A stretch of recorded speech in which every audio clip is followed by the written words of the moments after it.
வணக்கம், நான் உங்கள் மிக்பாஸ் தமிழ். நீங்கள் பார்த்தா ஹோண்டா ஆக்டிவா 6G BS6 இதை பற்றி தான் பார்க்க போகிறோம்.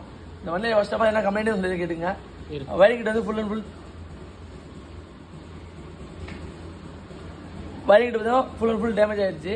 எதனால் டேமேஜ் ஆனதுன்னா எலி ஃபுல்லாக கடிச்சிட்டு ஸோ இந்த பஜ்வாலோட சென்சாரு ப்ளஸ் வந்து ரோலோவர் சென்சாரு ECM கப்ளரு ஸோ இந்த சாக்கெட்லாம் ஃபுல்லாக பழைய வயரிங்கில் டேமேஜ். அதன் பிறகு பார்த்தீங்கன்னா இது வந்து எல்லாமே லூப் பண்ணியிருக்காங்க. லூப்னா வயரில் ஜாயிண்ட் அடித்து போட்டு ஒர்க் அவுட் வந்து ஆகலை. அப்படி ஜாயிண்ட் அடிச்சுனா என்ன ஆச்சுன்னா எடுத்து பாடி மேலே வண்டி லைனில் பாஸ் ஆகி ECM போர்டே போயிடுச்சு. ECM போர்டு போனதுனால வண்டி என்ன பண்ணணும்னு சொல்ல கேட்டுங்க. வண்டி கீ ஆன் பண்ணால் நம்ம இண்டிகேட்டர் ஃப்ளாஷில் ஒர்க் ஆகிற மாதிரி விட்டு விட்டு ஆன் ஆகும்.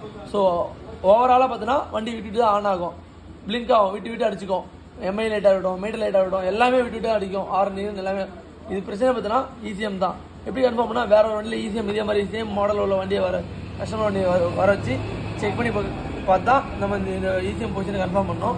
இப்போ புது ECM வர வச்சுருக்கோம். புது ECM பார்த்தீங்கன்னா 30400 K0PD02 இதான் என்னோட பார்ட் நம்பரு. என்னோட விலை பார்த்தீங்கன்னா 4839 ரூபா வரும் என்னோட விலை.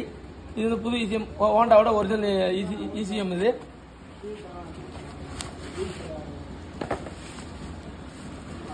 இதுதான் வாங்கிட்டு புது ECM.